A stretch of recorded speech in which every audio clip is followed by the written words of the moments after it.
Hello everyone. Today I will talk about the editing magazines. What is a magazine? Here are some characteristics that can help people better understand what is a magazine. Magazines come out less often than daily newspapers. Magazines are printed on better quality paper than newspapers and are bound. Magazines appeal to a more specialized audience than newspapers. Magazines use extensive color photography and special layouts. Magazines tend to have articles that are longer and less objective than newspaper stories. Magazines tend to be held onto longer than newspapers. Next, magazine staffing. Like newspaper, commercial magazines have an editorial side and a business side. The editorial side consists of writers, editors, designers, photographers, and artists, while the business side consists of people in marketing, advertising, circulation, and accounting. Most magazines use commercial printers. So magazine staffing include publisher, editor-in-chief, managing editor, art director, copy editors, and so on. How magazine editing differs from newspaper editing. In short, magazines have fewer deadlines, so everyone has more time to work on one issue. Magazines usually have longer and better written articles that tend to be more feature-rich, more personal, and more opinionated. Readers expect more from a magazine than a newspaper. Next, magazine design. A publication should be designed every 5 or 6 years to stay current and infuse new life into it. It's not usually a good idea to redesign a publication simply because the editor or ownership has changed. Simplicity is the keynote in effective page design. Magazines should be uniform or at least give the overall ethos of uniformity. One danger most art directors seek to avoid is cluttering. Goals of magazine. Design is a means rather than an end. If the reader becomes aware of the design is probably bad. The main goals of magazine design, page design include to create an environment where readers find an assembly of interesting stories, to attract readers to specific stories as readers zoom through pages of a magazine, to use design to make the most of the readability of each story or page, and so on. So graphic styling alternative include body and heading typeface style, initial caps as ornamentation, line spacing or leading, blurbs or type inserts. For example, body and headline typeface styles. Most common is the use of serif as opposite to sans serif body type. About line spacing or leading, almost every magazine uses line spacing as a design technique. Rules, sidebars or boxes, background screen or tint blocks, picture styles, and use color placement of advertising. For example, sidebars, also called boxes, are related stories or parts of stories set inside a row of frames to set them off on the page. The size of the rows of the frame may vary from hairline to 6 points in width. The key to using attractive boxes is to make sure the space between the text and the frame is adequate. About color, magazines have long made more use of the full color process than newspapers have. The question one. There are many differences between a magazine editor and a newspaper editor. Which of the following statements is wrong?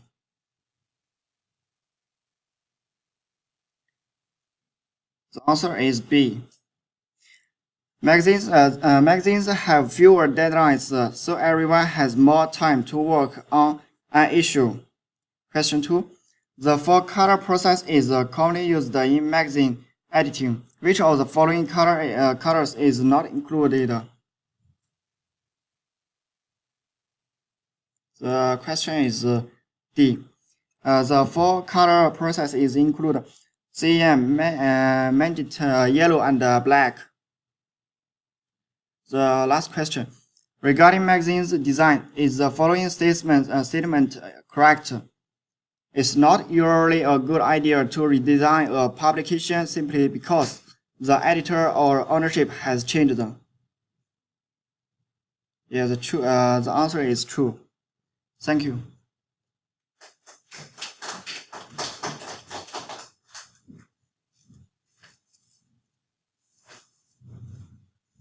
Before we get to the next presenter, I am going to, those of you that were in lecture on Monday, you've already probably seen these, but these are the graded papers from your major project, your broadsheet project.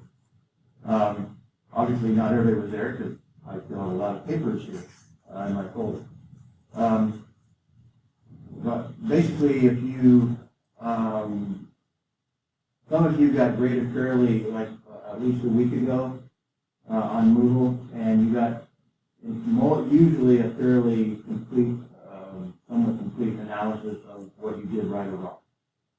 But as I proceeded facing these 96 publications to analyze, I realized I could do it better on paper, which is why I've asked you with this assignment to give me a printed version of your tabloid, because it's just easier for me to grade that way, keep track of stuff, and then enter it into Moodle later. So somewhere around about the point where I've got done with 20 or 25 grades on using just the digital version, I just started printing them out. So if you were one of those first 20 or 25, you're not going to have them because I graded your Moodle before I started printing. But as long as you were one of the other 70 or so people that I did not do originally in electronics, you should have a paper here. It does not have names on it because I didn't bother to put names on it. So that doesn't mean I graded blindly. I didn't know who I was grading. So I couldn't use any favoritism. But I actually just went in the order that they were showing up on Moodle. And so the number represents where they were showing up in order, not has nothing to do with grade or anything like that. So because they don't have names on them, and I don't want to go back to Moodle and figure out who each one is, I just pass them around. And if you see yours, you can grab it. And hopefully we will get rid of them. Okay, next presenter.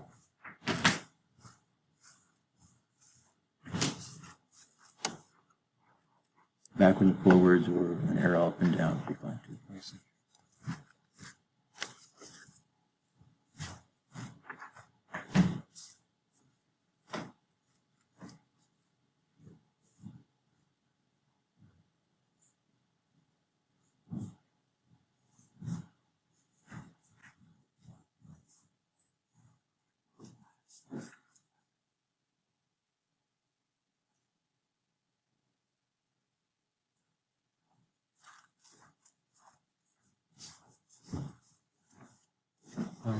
Hello everyone, today I will give a presentation about editing for the web. When the World Wide Web arrived in 1994, newspapers and broadcast stations began putting their content online. Their efforts remained veteran journalists of the early days of television, when absent knowledge of how to use the strength of that medium, newscasts amounted to nothing more than a reporter reading the news on camera. Similarly, early efforts to put news online amounted to little more than making the text of story available on the web. The web is the most versatile medium for presenting news. It can allow readers to access databases and deliver any kinds of information, including text, audio, video, and graphics. Online media then requires reported to editors who are willing to engage the public in ways that promoted interactivities rather than those who are deeply rooted in the traditional of one-way communication.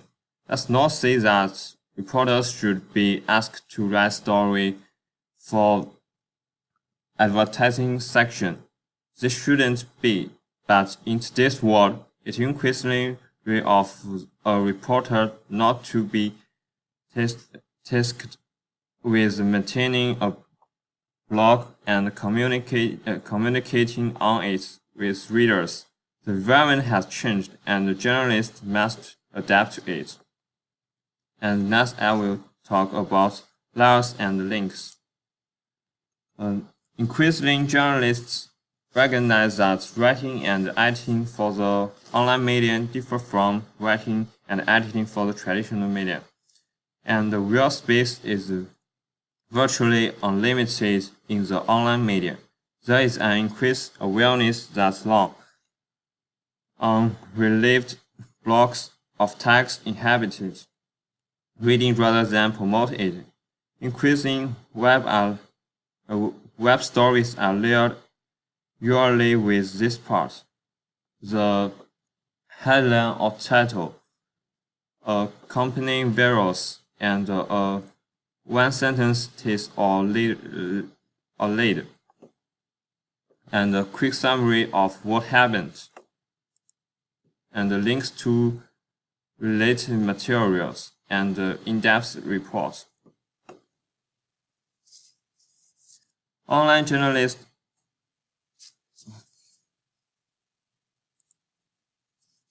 and next I will talk about online journalism and credibilities.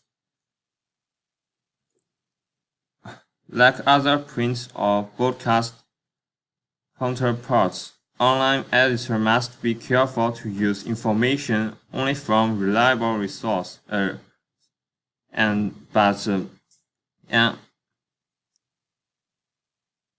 added danger of online journalism is providing web links to reliable sources. Stan Cutler, a journalist and a journalism educator, suggests that editors evaluate information on the internet by following the same journalistic practice, using the assessing the credibility and accuracy of any information. He derives these guidelines. Before using information from a website, verify it with the source. If you have any doubt information, don't use it. In most cases, information taken directly from the web and use it in story must be attributed. Check the extension on the site. Internet to get clues as to the nature of the organization and the length of the information. Don't use a personal page with contacting or permission of an editor. Usually don't use information from the commercial or NGO website without verification. Check the dates when the web was last updated. And there are some additional source merit details as merit attention as well. And next part is the online editor. editing for the online media has been likened to editing for the 24 hours news service. There are no set deadlines. More precisely, there is a deadline every minute. Online editor constantly face deadlines, and they must be skilled in the presentation of news in many formats. The written words, paragraphs, audios, and videos. That's because online media increasingly use all of these devices to transfer information to consumers.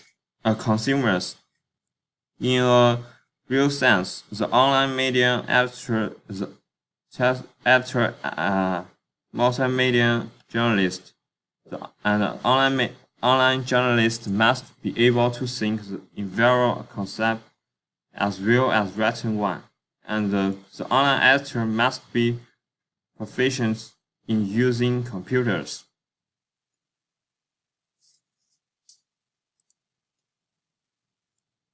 To this, it's fair to say that no one can be a serious journalist without a good working knowledge of the web. This is simply too much information available there for anyone to ignore. It's important for journalists to use the web as a source for information, and it's important for journalists to see what others and publishing on it. Because of the importance of the web in the new media, much journalists are learning how to create web page. They do so by learning HTML or hypertext markup language. HTML is a simple coding scheme which makes it easy for modern newspaper and magazine computer system to produce content for both print and the web. And here is some tips on how to design web page. Keep the design consistent among the web on your site. Put the best material near the top of page. Break up the types with blocks quotes, subhead, and bullet lists. Don't use a lot of fonts. Stick to the color palette Internet Explorer use. Don't make photos too big, and save the photos in JPEG format, graphics in GIF format. And next I will talk about the online media and the futures. Exciting media and are betting heavily that a dominant new media will evolve from the web, and cable TV and telephone companies are betting it out of provide your connection to the superhighway, and potentially even hotter is the mobile phone technology. And as usual, the government will play a key role in how this develops. And the first question is, which of following is not true? The answer is C. Online actor must needed to be proficient in using computers. And the next question is, what does HTML stand for? And the answer is hypertext markup language. And the next question is, what shouldn't you do to get information?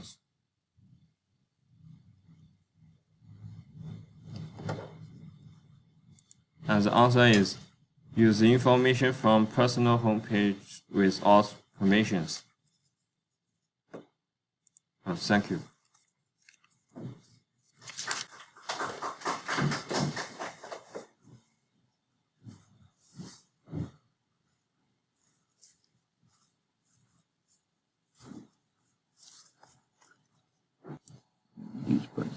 Okay, thank you. So today I'm going to look at the micro editing, making sure the mechanic of writing are correct by looking at 3 more areas. Correct style means writing something that matches the way your local or web service style book says is correct. Correct spelling means following those same style book preference, and if a word isn't found there, then mention it to the spelling in the dictionary that preferred where your work. Generally in journalism, Webster New World College Dictionary. Tightening means making sure the writing says everything that need to be said, but in no unnecessary words or words that are less conversational. If you are familiar with the AP spellbook, you will find when you look in any of the other that the rules usually differ from AP in relatively few major ways. If you know AP style, it's easy to learn a local style. First is about the abbreviations and symbols. The days of the week are never been abbreviated. The months are abbreviated only when followed by a day during the month. For example, the February's 2nd. But not February's the months with 5 letters or less are not abbreviated. The states are abbreviated only when following the name of a city. The abbreviation used are not the 2-letter postal abbreviation, but rather the older, more easily recognized abbreviation. The following 8 states are never abbreviated, including these 8 states. Most initials of 3 letters or more do not take period. AP now accept the abbreviation TV, US, and UN in all text references, but some editors still prefer the old rules of using the abbreviation only as an adjective and writing out what they stand for as in headline. AP now dropped the period from the abbreviation. You use a $sign with any actual dollar amount, but always write out the word cents rather than using the cent symbol. And always write out persons rather than using the symbols, except in a headline if the space is tight. And ampersand is always written as and unless it's part of a company actual name. The capitalization. Common nouns are lowercase, proper nouns are uppercase, and many product names that people think are generic terms are actually trade names and should be capitalized. For example, the iPod and Sling. The name of the months and days of the weekend are capitalized, but seasons are not. Actual names of race are capitalized, but colors are not. Capitalize names of department in government, State Department. For department anywhere else, capitalize only the parts that would be proper nouns by themselves. For example, the History Department. Political parties' names are capitalized, but not the names of philosophies unless based on the proper nouns. And for names of varieties of plants and animals or of particular foods, capitalize only the proper nouns. For example, the red delicious apple. Capital regions but lowercase mere directions. As for the exceptions, you don't capitalize a region in front of the proper nouns unless that forms the actual name or a place well known around the country. Local style group, however, often make an exception and capitalize a local region before the state name when it's known to readers. As for the numbers, generally the number 0 through 9 are written out, and the number 10 and above are written as numerals.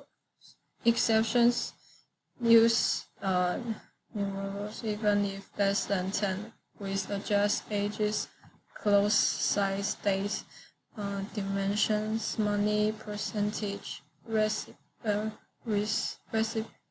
amount, speed, temperature, time, weight, and years. The most number in spot reference and are numerals, as well as the expressions. Number 1.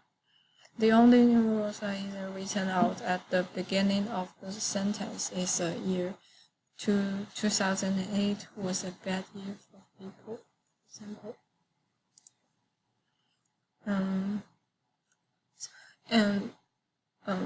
You use the always write out the words million, billion, and trillions. And fractions are written out with a hyphen if the amount is less than 1, but written as numerals if greater.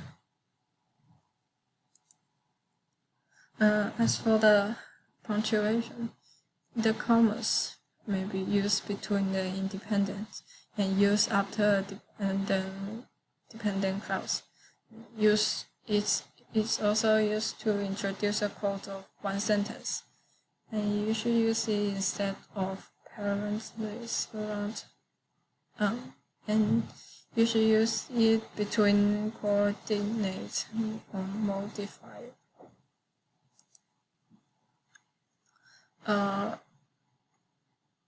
And you should use it after an introductory word, phrase, or clause.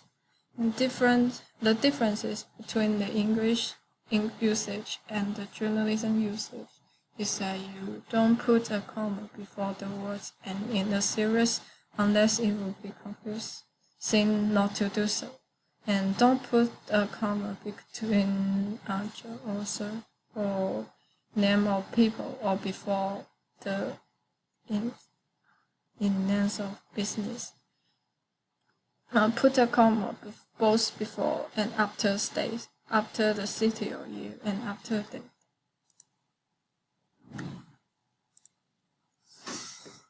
as for the semicolon, you should use it to join independent clause, and you can use it between items in the series when at least one of the item contains a comma, and you should don't capitalize it after a semicolon.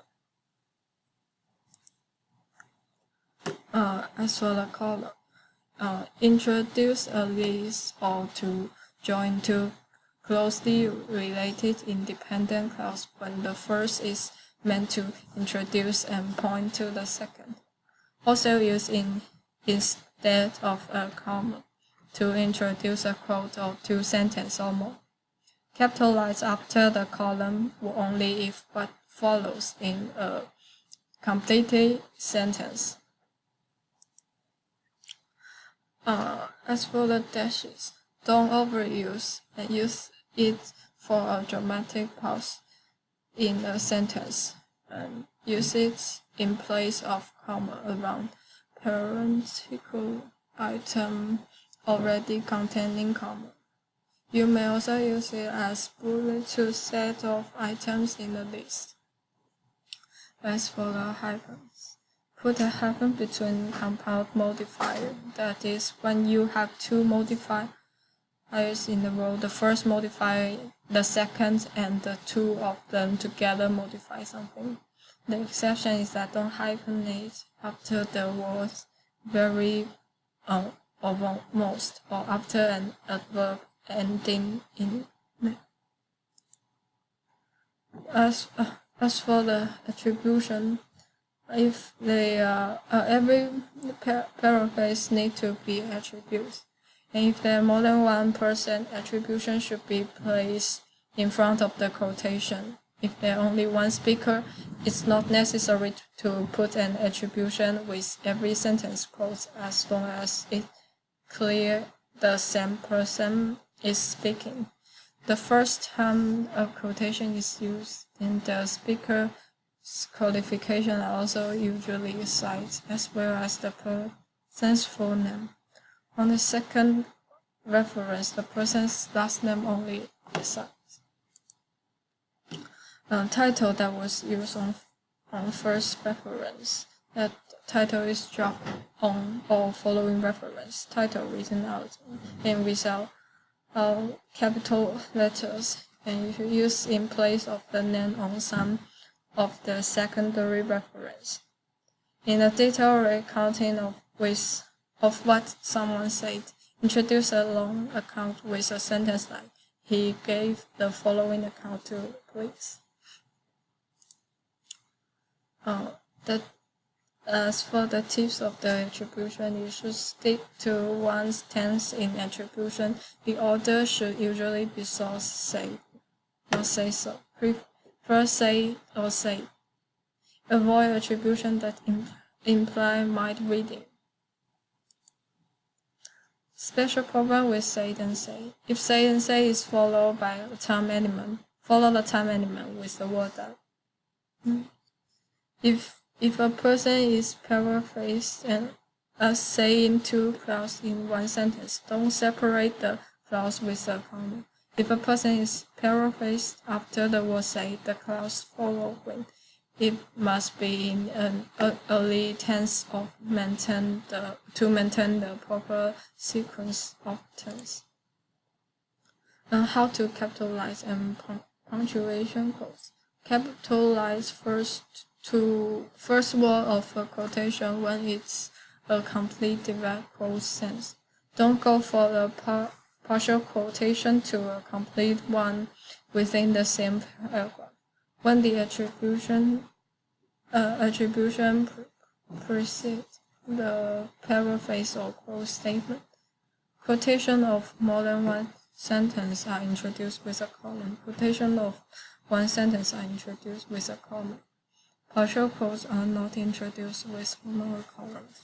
When the attribution of following paraphrase or quote statement, full sentence or less long, put a comma before the attribution and after paraphrase or quote.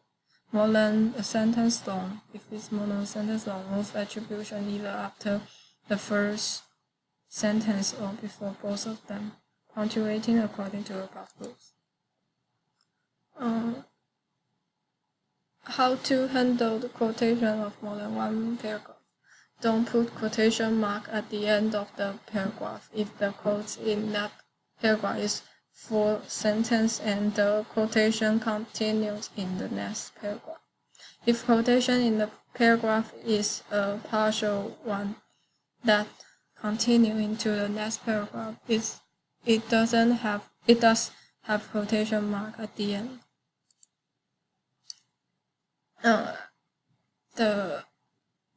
The time, day, place. Journalists write about events in time, day, place order because it's usually the most efficient way. And don't include both a day and a date.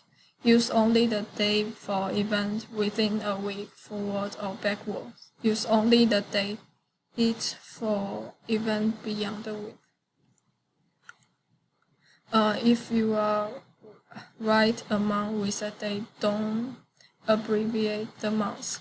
If you write a month with a date, abbreviate it unless it's one of those with 5 letters or fewer. As for the address, words like street, avenue, drive, and then are always written out when a specific address is not given. When an address follows a person name, they separate them with both a comma after the H and the word of in front of the address. As for the title, a person's official title is always capitalized if it appears in front of the name, lowercase, afterwards, or without the name.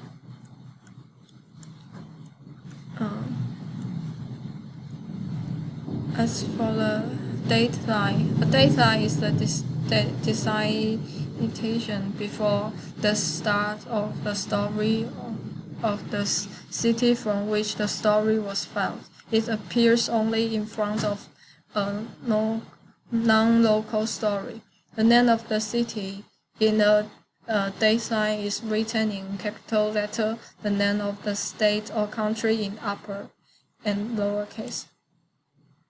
Some sites are so well known that they are not followed by a state or country. As for the spelling, journalism have a specific and unique way of determining the way of a word is spelling.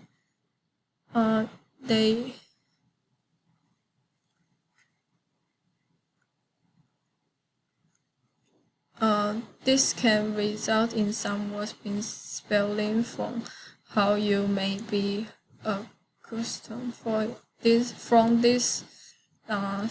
these steps, looking it up in the AP style book if the word is in there, spell it that way. If the word is not in AP, and only then look it up in Webster New World College Dictionary. Don't look in the small paperback version of this one. And the question when checking spelling is as follows. As for the tightening, don't waste audience time with unnecessary words. And the average newspaper reader reads the paper for only 22 to 24 minutes a day. The average broadcast story lasts 30 seconds or less. The advice of it is cut any words that wouldn't change the meaning of the sentence if they were gone. Cut unnecessary fat. Substitute fewer words or more if they mean the same things. Use words that are more common. Cut cliches or insist on a more original restatement. Don't cut description from feature story if they help set the scene or add color. The question is don't write out percent except in a headline if the space is tight. The answer is false. The second is capitalized after a colon only if what follows is a complete sentence. The answer is true. Okay, so thank you.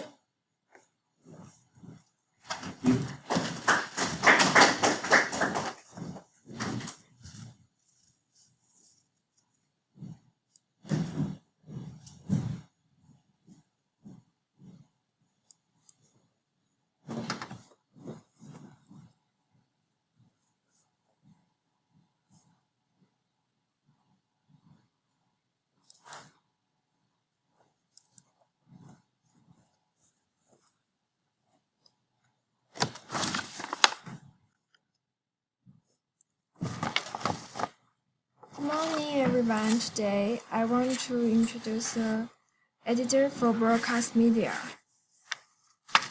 The topic of my presentation is divided into two parts.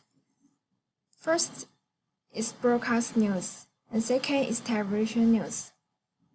First of all, let me introduce the broadcast news.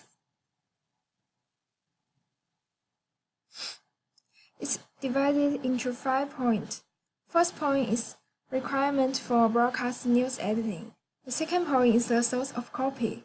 The third point is preparation of copy. The fourth is broadcast style, and the fifth is tester. The first point. Broadcast news should be written and edited so newscaster can read it conversationally, so it sounds natural to a listener. Second, the broadcast copy should talk. The lead on a broadcast story should fiction like newspaper headline to attract reader and let them know what's to come. The fourth, the newscaster should use translation to help listener to shift. The fifth, the broadcast story should complement, not merely repeat, what's observed from any accompanying to create a video. Most of the technology for editing in newspaper and magazine apply as well to news on radio and television. Those responsible for news copy for any medium must have good news judgment, a feeling for audience, and the ability to handle language. But broadcast writer and editor have to be more conscious and also make their work with audio and video. Some for common for broadcast news writing.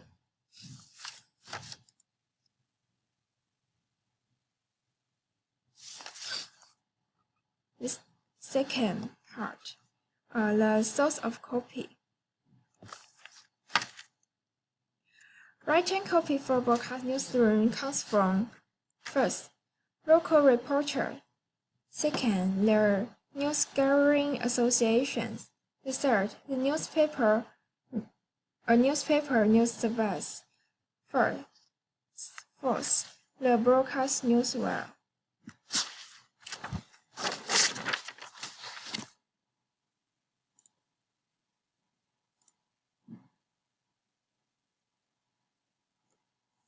The preparation of copy. All editing for broadcast copy is done with the ease of reading for a newscaster in mind. All local copy should be triple-spaced in capital and lowercase letter. News editor put each story on a separate sheet. Properly edited broadcast copy also should include pronunciation edits when necessary. About a broadcast style. Abbreviations. No abbreviation should be used in radio or television news copies with these inspections. Common usages, such as Dr. Smith, Mr. Jones, and names of organizations widely known by their initials, such as UN, FBI, GOP, and acronym NATO. Time designations, AN, PN, and academic degree, PhD.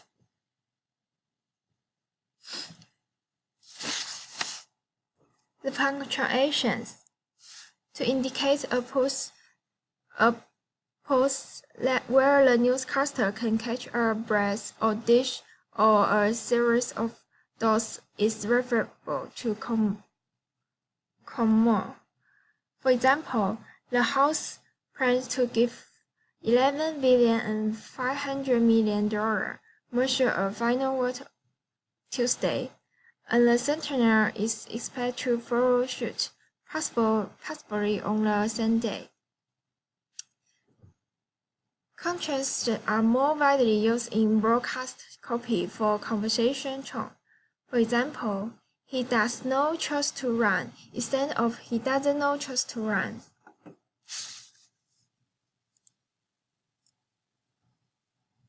About quotation mark. Don't look quotation mark into script, quote and end of quote. Instead, indicate the speaker was by praise such as, and those are his words. What she quote? He put in those words. The speaker said.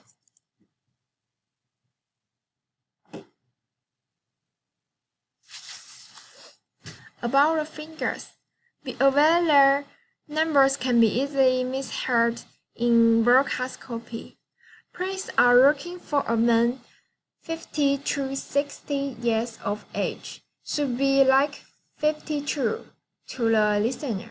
It should read, priests are looking for men between 50 and 60 years old. In most copy, round numbers are pronunciation means as much as with his finger. About a mile rather than 5,020 feet. About half rather than 48.2%. This is some examples.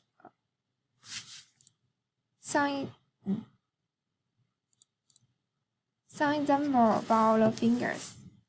The frication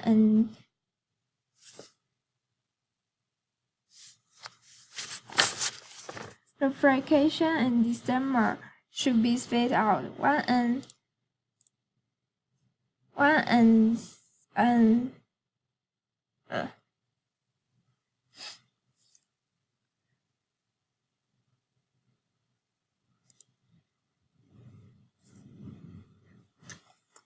and 7 as numbers under 10 and over 999 are spelled out and hyphenate. When two numbers occur together in a sentence, the small number should be spelled out. And any fingers begin a sentence should be spelled out. Fingers are used for a date and in the date and address, and fingers are used for years.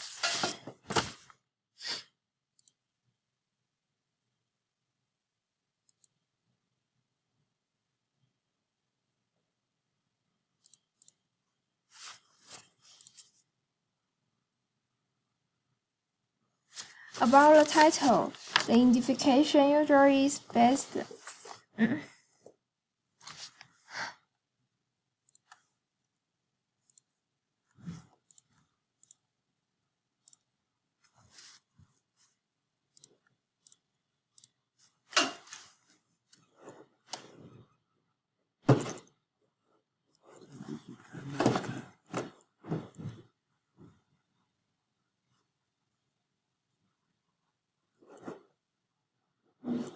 And the mouse goes white and then you have to see if there it is.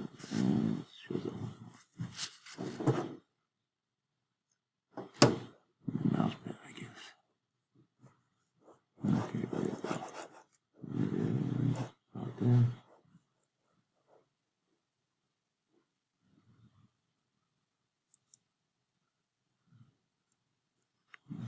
Yep, I don't know if that's where you're at. You meant forward.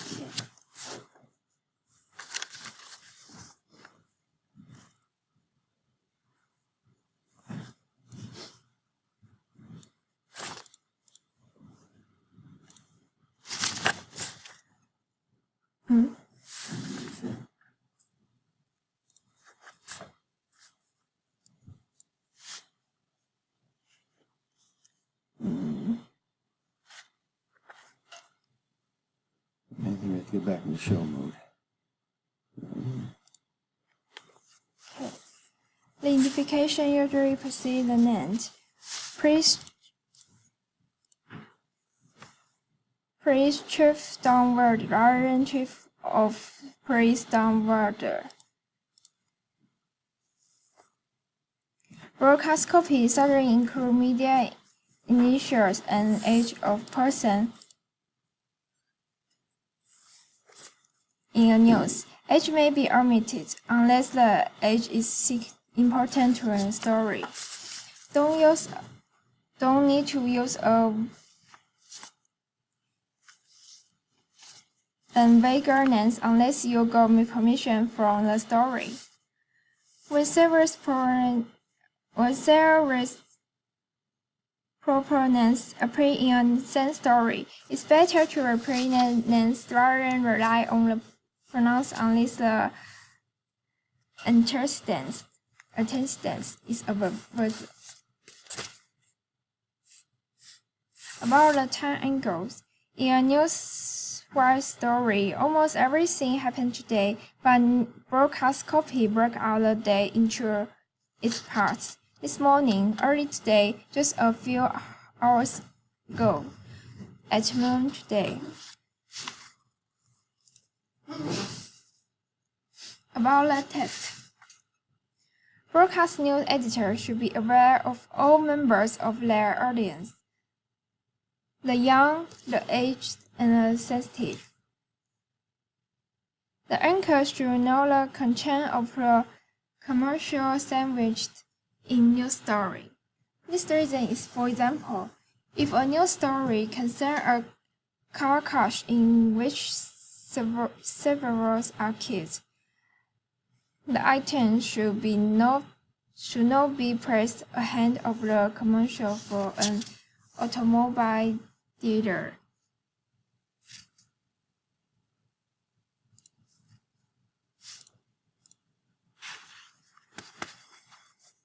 Second part, the television news editing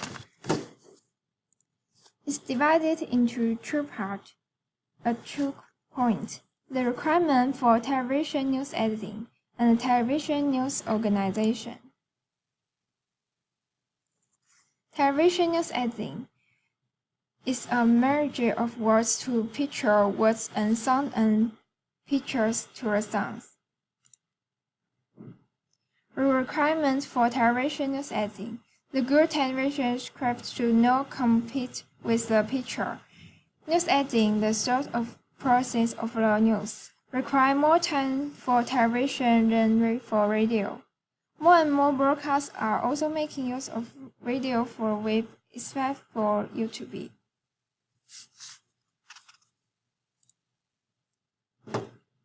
This is called the citizen journalism.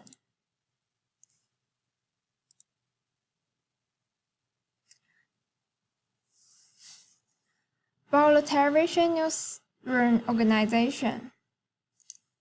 First is news editor. The top news executive manager newsroom personnel and resource and sets newsroom policies. Second is executive producer and show producers. The producers decide the overlook of the station's newscaster, include how video, graphic,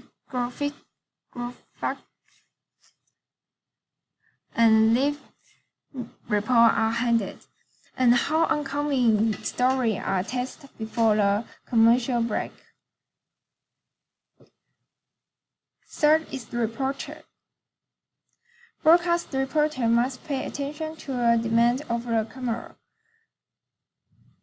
Much of their work involves writing a story on the spot and recording it. Sometimes they work with the photographer and videographer or film producer to live remotes from the field. The fourth is videographer. The 5 is the Ackerman and Ackerwoman. And other is test assistant, assignment editors, and other support staff.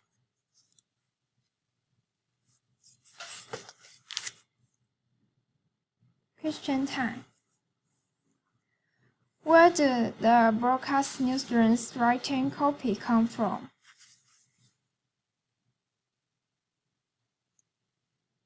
The right answer is 3.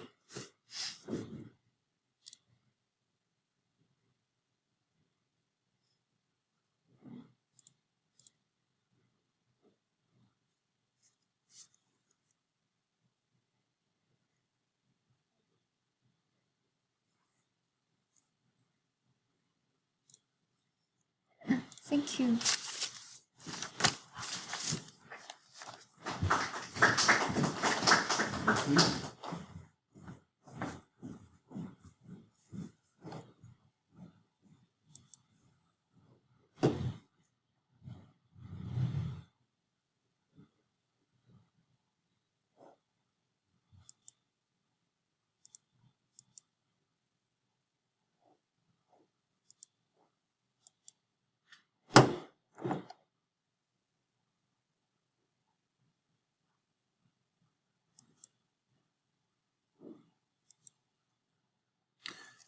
Okay, just a couple of notes before I leave you to. I think everybody's working on projects and stuff and ignoring us anyway. So, but as I went around and looked at what people are doing currently with the newest project, the tabloid, a couple of things jumped out at me that I'd like to make note of. A lot of you get into a certain mode of headline writing and use forms of headline writing that are very, very rare, and you use them more than once. So, for example, some of you have used like 3-question headlines in the same publication. Well, a question headline is like 1 in 1,000, if even that, in professional. So you certainly wouldn't have more than one in your assignment. So if you have 1 question headline, that is more than average. Like I say, that's 1 in 1,000 in professional journalism. Same thing I saw yesterday, one person used a colon in 3 different headlines in her assignment. Well, colon is probably 1 in 100. So it's more frequent than question headlines, but it's still 1 in 100. So 2 or 3 should not show up in your publication. And typically, most colons are primarily used in at least in America for indicating a quote. And so when they don't want to say, Harvey says, the world of marketing is changing rapidly, they might say Harvey, colon, and of course it'd usually be somebody more famous than Harvey. But anyway, so colons are mostly used in headlines in America with basically showing quotes.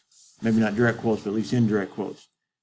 We showed, and some of you are using it more like, the supplementary textbook that's in the library that I use in showing how to design a newspaper. It showed its version of a hammerhead used a colon on the hammer. I don't remember ever in real life seeing a hammerhead with a colon. So even though that was shown, even in my own PowerPoint, I went and adopted that from that supplementary textbook. It is very rare to see a hammerhead with a colon. Thus, it is very rare to see colons at all in headlines. And that's not one of those situations where you do see it very often. So some of you, again, one student last night had 3 headlines with colons in it. No, not more than 1. Because again, it's 1 in 100. So if you have 3 on your page, that's way overuse of colon. The use of a verb at the start of a headline. Some of you have used a verb to start the headline. That's more or less like a command. And that, again, is extremely, extremely rare that you would command your reader with a verb at the start of the headline. Very rare. So again, shouldn't see that more than once at the most. And even then I might argue with it. Typically you want a regular word order in your headline. You're trying to summarize your story. So you have your subject first, and then an active verb, and then a predicate. In other words, kind of like I've been trying to teach you, something like council decides to raise taxes. Council is your verb, your subject. Decides is your verb. Predicate is to raise taxes. That's your normal word order of a headline. And some of you don't seem to understand that. You're using a lot of label heads without verbs. You're using past tense and so forth. But use present tense verbs in an active form where possible. So subject, active verb, and predicate. Don't let your headlines hyphenate at the end of a line. Be sure to use sentence capitalization. A lot of you are using title capitalization. Don't do that. Okay, away from headlines. Another thing about that was kind of brought up early in one of the presentations today, maybe not real strongly emphasized, but it was on the slide anyway, is the order of attribution. When you attribute something, first off, I've told you should use the word either said or says most frequently, and that's, again, what the presentation today said based on the book.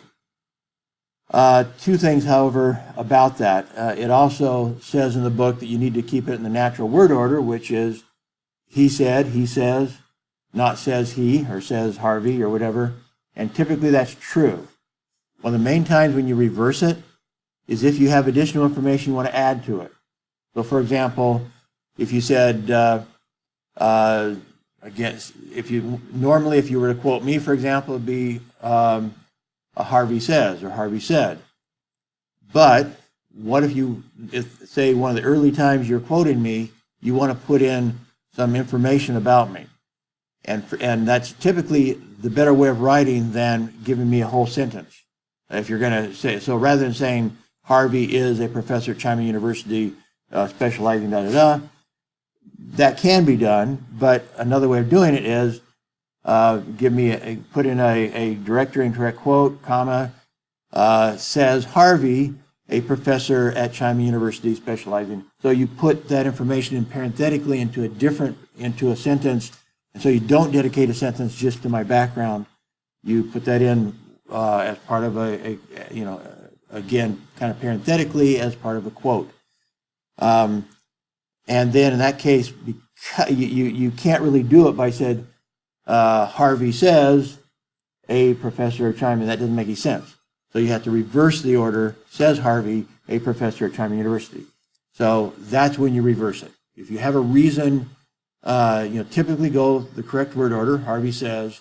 But if you want to add something, say again, it might be somebody's identification. Says Joe Schmo, president of the police union.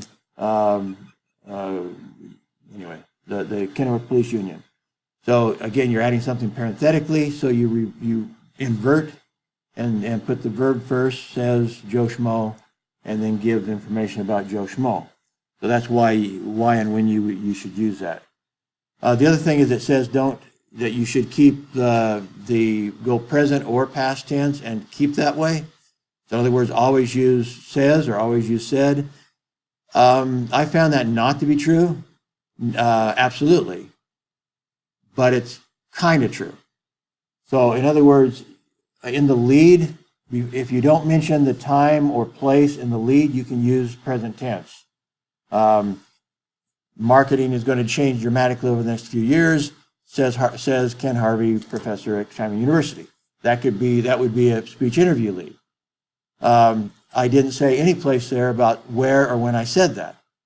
But then in paragraph 2, if you say Harvey spoke at a conference at the university on such and such a date, well then now you put the time and place. Now thereafter you must go past tense. But once in your story, you can still go with a present tense attribution in the lead, but as soon as you mention, typically in paragraph 2, if you're going to do it at all, when and where he said it, then you need to stay past tense. Don't go for future tense, or don't go present tense again.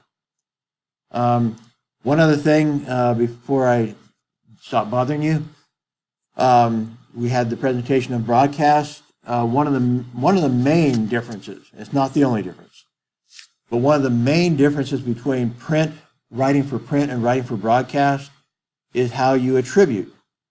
So, for example, in broadcast news, you can't see quotation marks. I mean, you can, possibly they could put them on the screen or whatever, but typically you don't see quotation marks in broadcast news.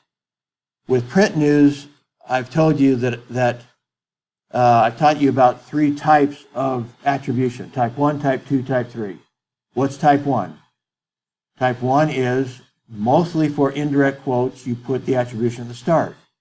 Harvey said that marketing is changing dramatically in current days, whatever. So you do that because you're not using quotation marks because it's an indirect quote. You want to put your attribution at the beginning. Well, in essence, every quote, direct or indirect, in a TV script, you can't see quotation marks. Therefore, almost all quotes in broadcast news are type 1. Most quotes in print are type 2 and 3. Type 2 is at the end of the sentence. Type 3 is in the middle of the paragraph.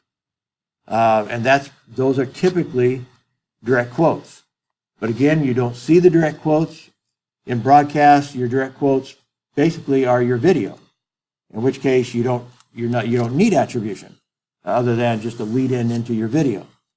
So typically, as the anchor is reading the script, he's using type 1. And then he'll lead into a video, and the video is its own direct quote, so to speak. So there is rarely type 2 or type 3 attribution in video or in broadcast. So that's a major difference. Okay, I will stop there.